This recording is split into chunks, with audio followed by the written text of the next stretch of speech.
auditeurs et téléspectateurs de la radio et télévision Tambara, vous pouvez désormais suivre votre chaîne de télévision préférée Tambara sur le satellite BadrSat 7, angle 26 degrés Est, fréquence 11010, polarisation verticale, symbole REC 27500.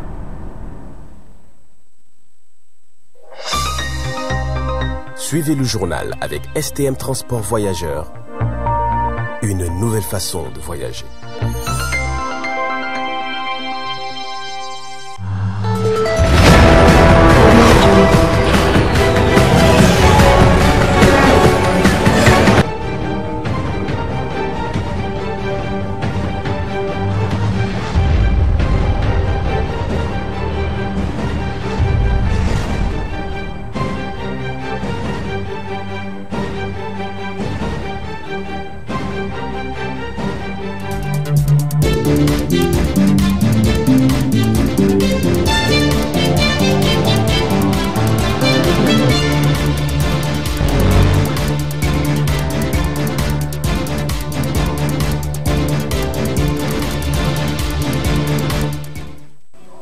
Messieurs, dames, bonsoir, bienvenue sur cette édition de 20h15 sur la voie et le miroir de la femme.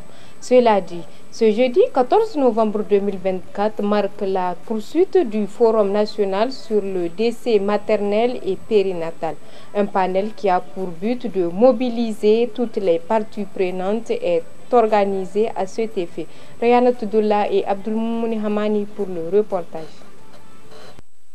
Après la cérémonie d'ouverture du Forum national sur les décès maternels et périnatales, la deuxième journée de ce forum est consacrée aux différents panels organisés par le ministère de la Santé publique dans l'optique d'édifier le public mais aussi toucher du doigt les problèmes liés aux décès maternels et périnatales tout en proposant des mesures adéquates permettant d'éradiquer ces fléaux qui prend de plus en plus de l'ampleur et qui inquiètent surtout les populations. En effet, les panels se sont articulés autour de deux thématiques différentes qui sont: que faire pour renforcer les initiatives et susciter les engagements communautaires et des décideurs politiques pour une riposte synergique et inclusive pour les décès maternels et périnatales. Proposer des mécanismes pertinents de mise en œuvre des interventions pour la riposte aux décès maternels et périnatales et les évidences. Puis sur les innovations majeures de la surveillance des décès maternels, périnatales et riposte. C'est ainsi que la première thématique a été abordée par les premiers panélistes comme suit. En ce qui concerne l'intervention efficace ici, c'est la synergie qu'il fallait entre les interventions des différents partenaires, les partenaires, les ONG. Il faut qu'il y ait cette synergie qui doit faire à travers, bien entendu, ce plan qui est déjà là, le PDC bien entendu, qui doit faire quoi et dans quel domaine. La synergie est dans l'intervention des partenaires. Et bien donc là aussi, il y aura le suivi par le ministère, bien entendu, des interventions de ces ONG et des partenaires-là, dans en tout cas le chacun dans leur domaine. Du moment où déjà au niveau du ministère, nous avons en tout cas un service en service de ces ONG et des associations-là qui font des interventions en race campagne. Nous avons aussi les directions générales qui sont là pour faire le suivi vraiment de leurs activités à travers surtout cette synergie qui doit répondre vraiment aux préoccupations de ce plan-là qui est là, qui constitue l'élément fédérateur des interventions des différents partenaires au niveau de ces différentes communes. Le premier mécanisme, c'est au niveau de la planification et de la budgétisation des interventions de ce qu'on doit faire. Il faut qu'on fasse un effort de coordination, un effort d'alignement. Il ne faut pas qu'il y ait des doublons, qu'il y ait des superpositions. Pendant que certains districts sont surfinancés, d'autres n'ont rien. C'est toujours la femme nigérienne, l'enfant nigérien qui doit avoir accès à ces services. Deuxièmement, il faut qu'on sente les budgets sont dirigés vers les priorités. Si la mortalité maternelle et périnatale est une priorité, on doit sentir ça dans l'allocation du budget par rapport à ces interventions qui vont sauver la vie. Et autre mécanisme également, c'est la normalisation de la formation des sages-femmes et des anesthésistes. J'insiste. La ressource humaine la plus importante, c'est la ressource humaine. En management sanitaire, la ressource la plus importante, c'est les ressources humaines. Si tu n'as pas de ressources humaines de qualifiées, tu n'as pas de bonnes ressources, un bon manager, tout ce que tu vas apporter, ça va périmer dans les magasins, ça ne va pas arriver, il n'y a rien qui va se passer. Il faut des ressources humaines. Donc les soldats de premier front, que sont les sages-femmes, Vraiment, c'est un cri de cœur. Il faut que le ministère de la Santé puisse travailler avec les autres ministères qui gèrent les autres écoles de formation publique pour qu'on ait une normalisation de la formation des sages-femmes, au moins. Et nous savons que tout accouchement doit être vraiment effectué dans un environnement qualifiant, donc par un personnel qualifié avec tous les équipements et matériels donc, nécessaires pour prendre en charge la femme enceinte, la mère et le nouveau-né. Pour ce qui nous concerne au niveau de notre association, c'est surtout de mettre l'action sur la création de la demande.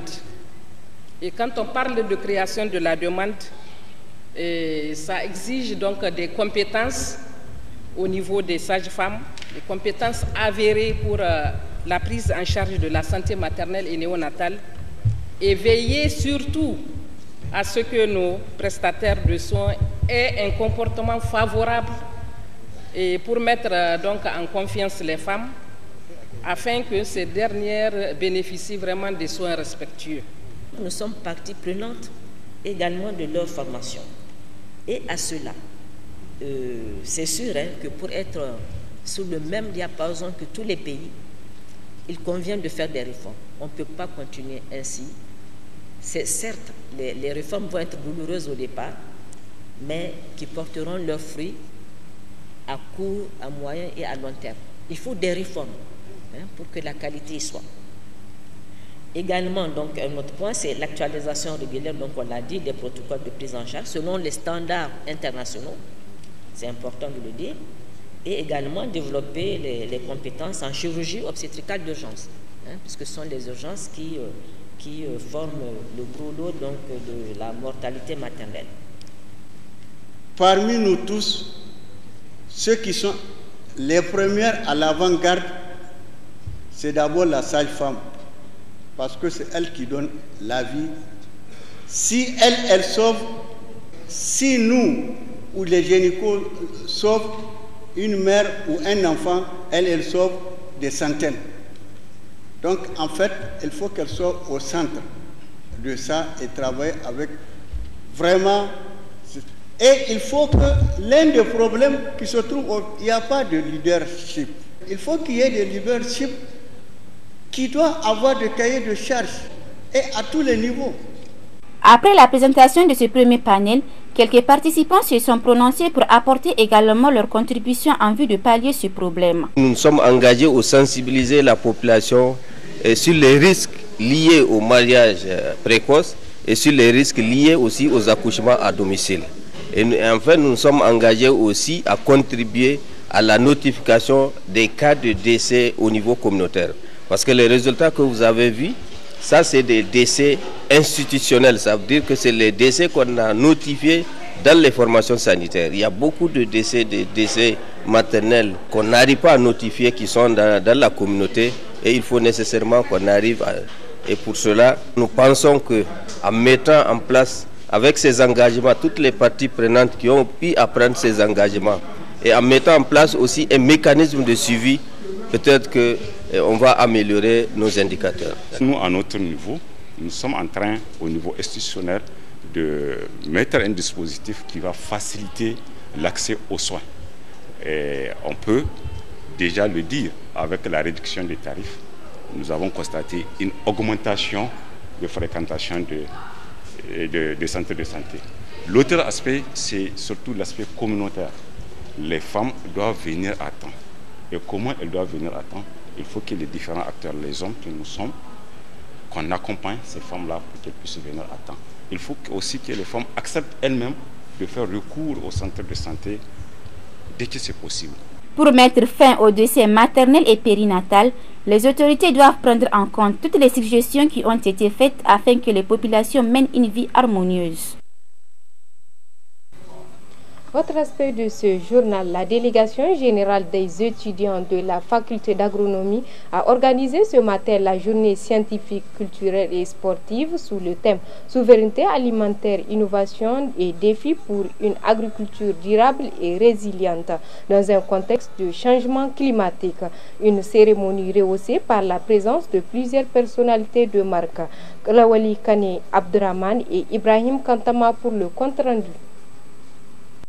À la fac d'agro, nous avons fait département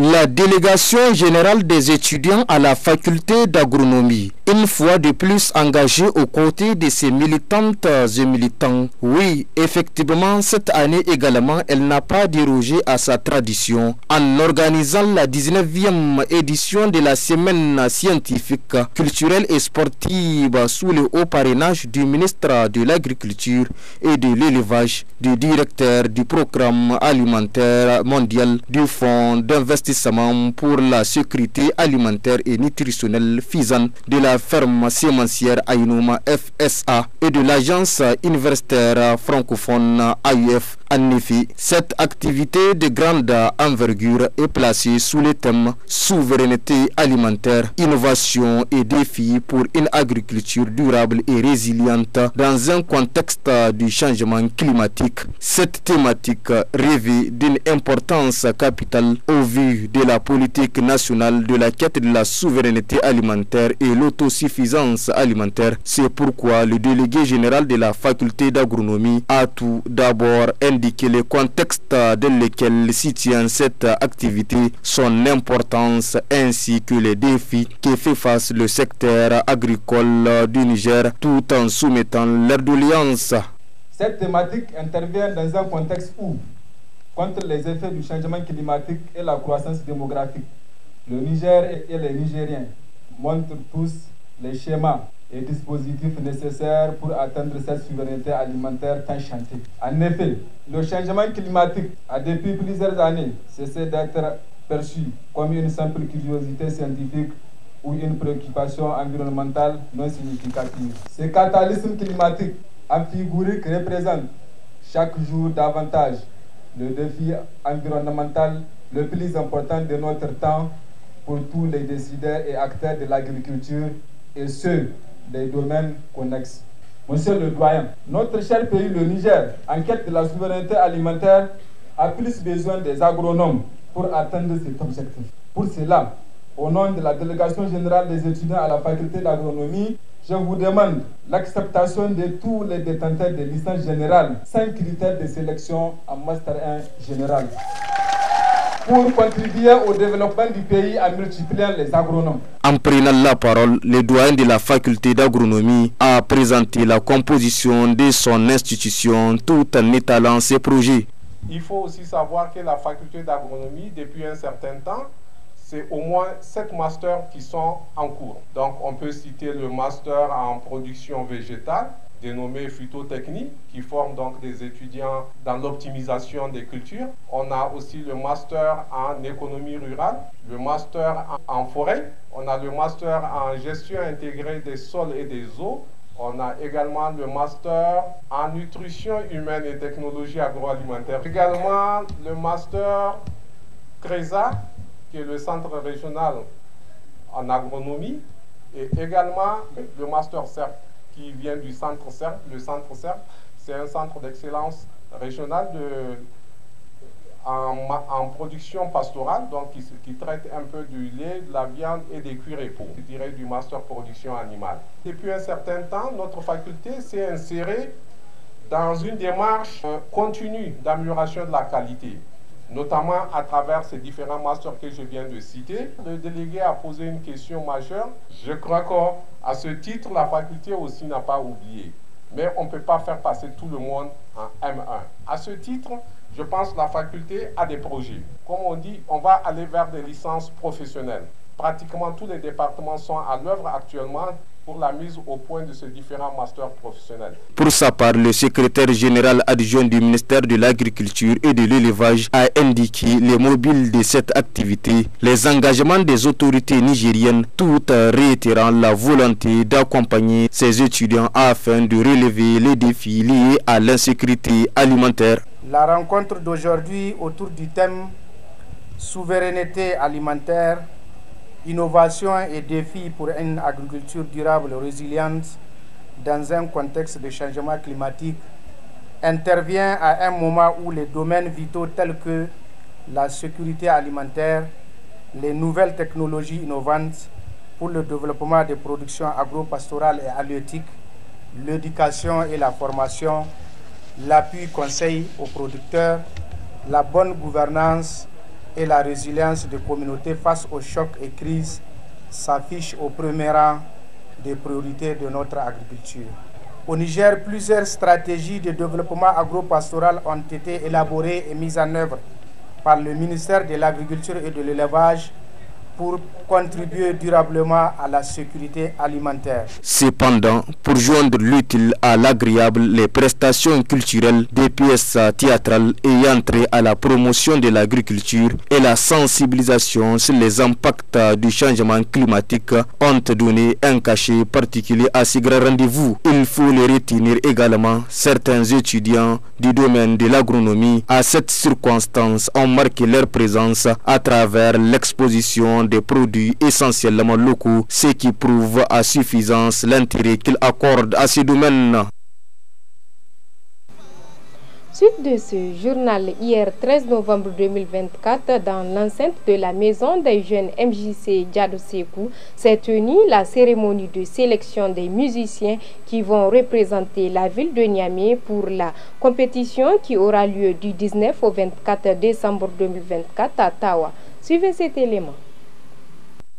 C'est un moment très important pour toute région. Parmi la diversité des musiciens que nous avons en termes de solistes, en termes de groupes musicaux et d'orchestres, de choisir ceux qui sont en mieux de pouvoir représenter valablement la région dans cette compétition qui est la plus grande au pays et la plus ancienne. Et donc nous, en tout cas la région de Niamey, nous nous sommes pliés à cet exercice et nous en sommes globalement satisfaits. Pour la région de Niamey, en réalité, il faudrait qu'il y ait beaucoup de musiciens, en tout cas modernes, à Niamey, certainement beaucoup plus que toutes les régions du Niger, le côté moderne. Et c'est ainsi que nous avons, en tout cas en termes de slameurs, nous avons eu beaucoup de concurrents, puisque le slam ne fera pas partie des compétitions en tant que telles. Mais nous, à Niamey, nous avons tenu à sélectionner les slameurs de Niamey qui vont aller pour animer pour faire les intermèdes des compétitions.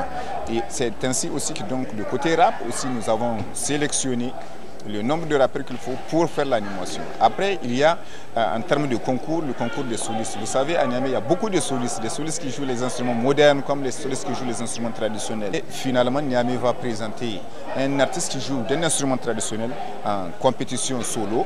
Il faudrait rappeler que Niamey, pendant presque 2 décennies, chaque fois que Niamey présente un candidat, Niamey a toujours remporté, en tout cas en termes de compétition solo. Cette année, nous avons voulu proposer un instrument traditionnel en ce moment de refondation et qu'il faudrait voir, en tout cas repartir vers nos cultures et mieux proposer au monde le Niger tel qu'il doit être avec toutes nos valeurs. Et donc nous avons celui qui va représenter Niamey cette année en termes de solo, c'est un instrumentiste, c'est un soliste traditionnel et nous avons donc aussi des groupes musicaux. Je suis convaincu que le bureau exécutif régional de ANACIM se donnera les moyens d'accompagner ces groupes musicaux pour que leur niveau puisse s'améliorer. Et maintenant pour les orchestres, nous avons l'orchestre qu'il nous faut. À Niamey, nous avons, comme vous le savez, comme la plupart des régions d'ailleurs du Niger, nous avons des orchestres et à Niamey, nous n'avons pas des orchestres de moindre qualité que les autres régions. Et donc nous avons porté notre choix à un orchestre que nous estimons pouvoir remporter le Grand Prix d'Angoulême. L'appel que j'ai à lancer, en tout cas aux artistes musiciens nigériens en général, c'est que l'artiste musicien doit être perpétuellement dans la recherche et dans les travaux. Vous savez, la musique, comme les instruments, c'est comme une femme. Ils sont trop jaloux. Les instruments sont jaloux autant que la femme. Tu l'abandonnes un jour, il t'abandonnera 4 jours, voire 5 jours. C'est pour cela qu'il faut que les musiciens continuent de travailler. Il ne faut pas attendre un spectacle ou attendre un concours pour vouloir en 1 semaine, 2 semaines essayer de se préparer. Il n'y a pas de magie, c'est que le travail et le travail. Le travail et le travail simplement. Donc moi j'exhorte vraiment les musiciens à persévérer dans le travail, à redoubler d'efforts pour mieux travailler afin que leur niveau reste constant ou même s'améliore de plus en plus. Messieurs, dames, c'est tout pour ce 20h15. Merci de l'avoir suivi. Au revoir.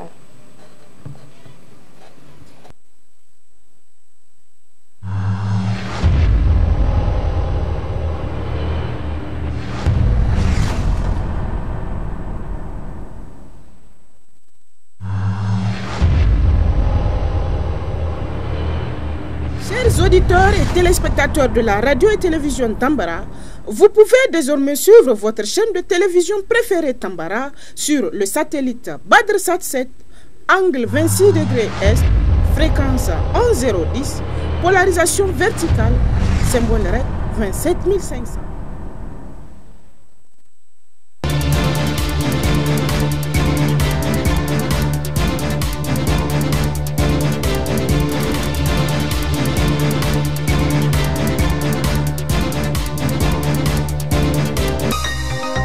Ce journal vous a été présenté par STM Transport Voyageurs. Une nouvelle façon de voyager.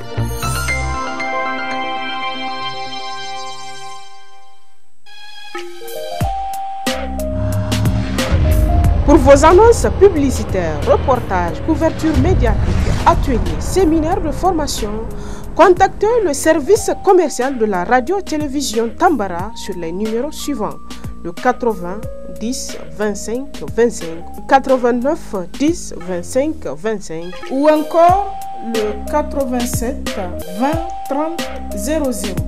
La radio-télévision Tambara, c'est la voix et le miroir de la femme.